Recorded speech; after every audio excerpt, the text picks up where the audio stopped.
guys, welcome back to my channel, or welcome to my channel if you're new. My name is Kristen, and today we're going to be having a Mask Chat Monday. So I have a whole playlist of Mask Chat Mondays. There's like a handful in there, but if you want to go check them out, you can go see the link down below. But in a Mask Chat Monday, what we're going to do is we're going to try out a new face mask, and then we're going to chat, and then we're going to review the mask. So my friends here sent me a few little goodies for Christmas, one of them being a samples of the Origins Original Skin Retexturizing Mask with Rose Clay. And this mask is supposed to help gently deep clean while refining skin's texture. Pores will appear to vanish, and clarity is restored for a radiant, youthful looking complexion that's silky smooth to the touch. So we're going to put this on. I believe it sits for about 10 minutes. So we're going to have like 10 minutes to chat, which is good because this is like the smallest SD card of life. It only holds like 22 minutes on it for whatever reason. I don't really understand, but whatever. And then I'm going to go wash this off. It's going to exfoliate my face while I wash it off. And then we can kind of review it. So this has a rose clay, which is kind of interesting. You can kind of see here in the packaging. It's like a pink color, so that's kind of neat. Interesting to see how it smells. Like, I bet it smells like roses, right? Like, I mean, that's just what it would make you think, is that it's gonna smell like roses. So, get this open here. So I have to be honest, upon initially opening it, it really kind of makes me think of chewed bubble gum. Anybody else kind of get that feeling from there? Do you see what I'm talking about? Like, it kind of just looks like chewed bubble gum. So, it smells interesting. I don't know that I'd quite call it roses. Granted, I have a head cold that has been kicking my butt, so I might be like getting it wrong, but it almost smells like mint to me. It smells kind of minty. But you know how like when you get a cold and like your taste is off and your smell is off, like I could be way wrong. This might smell like roses. But in my sick, congested state, it kind of smells like mint.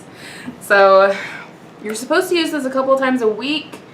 I need to take out my nose ring, put my wedding ring right there with it, that way I don't forget my nose ring, because I won't be forgetting my wedding ring. I'll be looking for that later.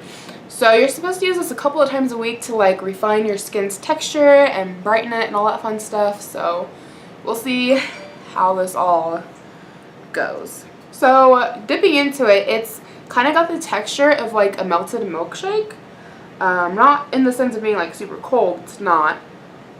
But just kind of like that thick, creamy feeling to it. But you can definitely feel the grittiness to it. It has, I think it's called jojoba, I can't pronounce it, beads in it, which I think is some kind of a plant or a seed or something. So we're going to focus this here where I have the most amount of black heads. We'll see if this doesn't do anything magical for it. Okay, so we have it on. It's like a light pink. It might be showing up kind of white on camera, but it's like a light pink on the face. Definitely a very, very generous sample. So I've got plenty left that I will be able to get a couple of uses out of this. So if you get the chance to get one of these samples, I would definitely suggest going for it. I think this came from Sephora as a Sephora sample. And yeah, I'll just be putting this in like a little plastic baggie and putting it in my bathroom so that I can use up the rest of it. It was a very generous sample size. I expected it to be like one use. Definitely not going to be that case. That being said, first going on, it definitely feels kind of gritty. You can feel, as I mentioned, the exfoliating beads that are in it, which they're like a natural kind of a bead, so like it's totally okay to be using it. It's not like the little plastic micro beads that are bad for the environment, so definitely safe to be using. It's already starting to kind of tighten up my skin. I need to go ahead and set a timer for 10 minutes because it's only supposed to go for 10 minutes. And I definitely think that I am correct in the assumption of it kind of smelling like mint, because I can feel like a cooling sensation happening all over my skin. And if it wasn't, like, I'm not saying if it wasn't mint, but I'm guessing there's like a menthol or a mint or something to it, because I'm feeling the cooling all over my face. My cat is currently rubbing his face all over my toes. And I'm kind of cold. You might be able to hear my space heater. I have it like right here next to me. And if it kind of felt good, him rubbing my toes with his face, because he's very warm. Are you going to come here and say hi to the camera? Are you going into the kitchen for food? You going to come say hi? You want to come say hi? I don't want to get... Oh, we knocked over the camera, or the mirror. I don't want to get face mask on you, but say hi, Banjo. You're like, I want to get down and go to my food bowl. Hi, Banjo. My good boy. He's so sweet. I know he didn't look very happy on camera because he had other plans, but he's a good boy. So my husband started a new job currently while filming this. He is in Ohio for the week, so it's been really, really weird not having him here. It is so cold at night, not having him to sleep next to. I miss him. I'm so ready for him to be home. He'll be home tomorrow, which is good. You guys won't be seeing this until Monday, so don't come try to break into my house. He will be here, and he'll kick your butt. So that's kind of what's been going on this week. I've got a cold. My son has a cold. Everybody seems to have a cold, and we're just kind of staying inside, trying to keep warm. My husband just sent me a text and said that, because he's in Ohio for training, because that's where the main office is for his new job, and he said that he realized like nobody was really taking lunches, and so he asked somebody about it, and they told him that they don't have to take lunches. They can just eat at their desk and work through their lunch, and that way like they just get paid for it. So we were a little like disappointed at first with this job, a little, not much, because we think it'll be better than his previous job that he's been at, but it's like a little bit of a pay cut. I think it's like 25 cents pay cut, but if he gets to work through his lunches, then that is going to completely make up for that pay cut pretty much. So that kind of solves that problem. So that's kind of awesome. I'm really surprised that they allow that, but that's because at my last job, like not my last job, but the last job where I worked doing food samples, if we worked through our lunch, that meant that we needed to leave 30 minutes early. We were allowed to do that, but we had to leave 30 minutes early. You couldn't just work through your lunch and get paid. So it was like mandatory you had to take a lunch. So I was kind of surprised this place doesn't make it mandatory, but that's nice that he can work through his lunches and still get paid. So it's pretty awesome. Other than that, like there's not a ton going on. If you've seen my rant video about my neighbor abandoning their cat, I can leave it down below if you haven't seen it. I did take her up to the Humane Society. The Humane Society already has her listed on their page, so I can leave a link to her down below. I'm in Indiana, so if you're in Indiana and you're looking for a new little furry friend, or if you're in like the surrounding states and you're willing to make the drive for her, I will leave a link to her profile page down below. She's like the sweetest little cat. Like I so badly want to go back to the Humane Society and adopt her myself. Problem with doing that is that my husband has specifically said that he doesn't want to adopt an adult cat. He really doesn't want any more cats at all. I'm trying to talk him into a kitten at the very least. I would have loved to have taken her on, but he has made it very clear that he does not want to adopt an adult cat. Just because like we already have adult cats and they're well trained. And we don't know like what habits she would have. I remember the neighbors talking about how their cats sprayed a lot because they had her and one other, which I don't know what happened to the other one. I've never seen it running around outside, but she was dumped off. They just let her out the back door and abandoned her. But I remember them mentioning that their cats sprayed really bad. And I know that like if you get a cat spayed or neutered that already knows how to spray, it's possible that like they'll keep spraying. And I don't want them to like, or her to like teach my boys how to spray, because like they got neutered super young and they've never sprayed. I don't think they even know how to do it. And so that's like one of the problems. And the other issues are like, you know, does she have anything? Like I don't know that she's ever been to the vets. The Humane Society like checked her out and determined that like it doesn't look like she's ever been spayed. So I know if we get a kitten, like of course there would be the medical cost, which is expected either way. But with a kitten, like you're kind of starting fresh and from scratch. So like we could train them the way that we want them trained. Like believe it or not, you can train cats. Like I did not know that until I got a cat. But like both of my cats know their names. They don't really come to their names, but like they respond to their names. They know the words get out. And so like if we're leaving a room and we don't want them like getting locked up in the room, we'll tell them to get out. Or move, like if they're sitting on the couch and we want to sit there, we'll be like, move Banjo, move Oliver, and they'll move or get down because they know they're not supposed to be up on the countertops and stuff. And for the most part, they don't. Oliver really doesn't, but Banjo likes to like push his luck every now and then and see like, do the rules still apply. So every now and then he'll jump up on the kitchen counter and I'll tell him to get down, and he'll get down.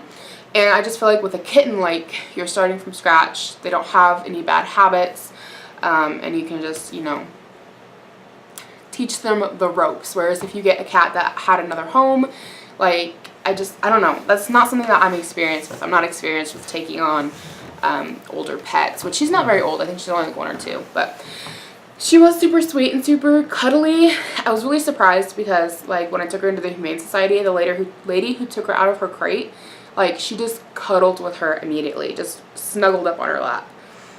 So, super friendly cat. Like, honestly, I think that if we did adopt her, I don't think we'd have any problems, like, acclimating her to our lifestyle. I think she'd do really well because she's so sweet, and she reminds me of Oliver in the sense of being really submissive, which would be good because Banjo is a very dominant cat, and our dog Molly likes to think she's dominant. She's definitely dominant over Oliver, and Banjo just lets her pretend, but if she gets too much for him, he like puts her in her place. So any other animal we would get would have to be submissive to Oliver, or not to Oliver, would have to be submissive to Banjo. And I think that she would be. But like I said, like, my husband really doesn't want to adopt an adult cat. He doesn't really want any more cats at all. So yeah, that's kind of what's been going on. But she's been like pulling at my heartstrings. I really hope she finds a great home. She's just like the sweetest little cat, and I really want her. But again, like, my husband's saying no, so I have to respect that. I have to respect his wishes. And honestly, it's a good thing he keeps me in check because I'm such an animal lover. Like, we would be overflowing and busting at the seams with unwanted pets. I would just be taking them all in.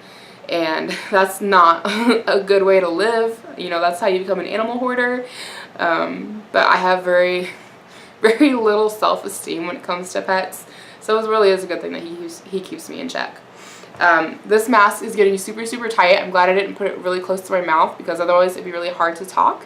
As I am talking, I can feel it like pulling right through here, and it's kind of making my face itch, and I just want to like get at it. Clearly can't do that. I'm sure like if you're just doing I'm sure if you're doing this mask is like normal, you're not like reviewing it, like you'd probably be quiet, just like chilling, relaxing somewhere, and so like you wouldn't be having the itchy sensation. But as I'm talking and move my face, like it makes my face itch. We have like 2 minutes left. What is there to talk about in the next 2 minutes? As you can tell, I don't have a Christmas tree up. This is where the Christmas tree goes. If you watched me last year, you'd know it goes in this corner. And at this point, I'm almost like, do I want to bother putting one up? And I know that sounds awful because I have a little boy. I have a 1.5-year-old son, and I'm sure he would love to have a Christmas tree. But like, on the other hand, it's so much work. The month is nearly over. Somebody's in here eating. You might be able to hear them. It's either the cat or the dog. You hear the crunchy sounds. But the month is nearly over, and we're not even having Christmas here. We do Christmas at my parents' house, and my mom has a tree up at her house. So I'm kind of like, do I want to go through all that work? I don't know. I haven't decided. There's a possibility that after this video, I'll put it up, though it's doubtful. Don't get expectations of seeing a tree. That was the dog that was eating. Don't get expectations of seeing a tree behind me anytime soon, because I just don't know if it's going to happen or not. And with this cold, like the first week of December I had a cold, and then I was good for like a couple of days, and now I have a cold again, and it just keeps kicking my butt. And the cold medicine I'm on is working really good to like clear me out so that I can breathe through my nose. Even though like I know I still sound congested, I can at least breathe through my nose. But it makes me so fuzzy in my head, like I just want to sleep. So I've been struggling to film something every day for you guys, and I'm trying to film ahead a little bit because it's Thursday right now when I'm filming this. But Thursday's video currently, which is my shoot a clutter, is currently like rendering on my computer, and it needs to be up like now. So that one's running late. I still need to film for Friday. I'm just a mess when it comes to like my filming schedule. It is not going the way that I wanted it to, and I am struggling. Okay, so 10 minutes are up. I am going to go wash this all off of my face, then we'll be back to give you my final thoughts on the mask. Okay, and this is what my face looks like after washing off the mask. It did dry down like a normal clay mask. I don't know that I mentioned that or not, but it definitely did tighten and dry down. I think my skin maybe looks a little bit brighter. I'm looking in the viewfinder right now. I think my skin looks a little bit brighter. It smelled really nice. I did enjoy this mask. The exfoliating beads in it were not abrasive at all. I know a lot of times when you try like a sugar scrub or a salt scrub, they can almost be a little bit scratchy on the skin. These were not like that at all. They were very smooth little exfoliating beads. So definitely I think something that would be good for more of a sensitive skin type. But I liked it and my skin feels super soft now. I definitely enjoyed that mask, so I would definitely give it a big thumbs up. And if you want to try it out, I'll leave a link to it down below. So I think that's it for today's video. I know I got myself all wet. I hope you guys enjoyed hanging out with me. Thank you so much for being here and watching. Don't forget to give this video a big thumbs up if you did enjoy. Subscribe if you've not already, because I would love to have you here. And I'll see you in tomorrow's video. Bye.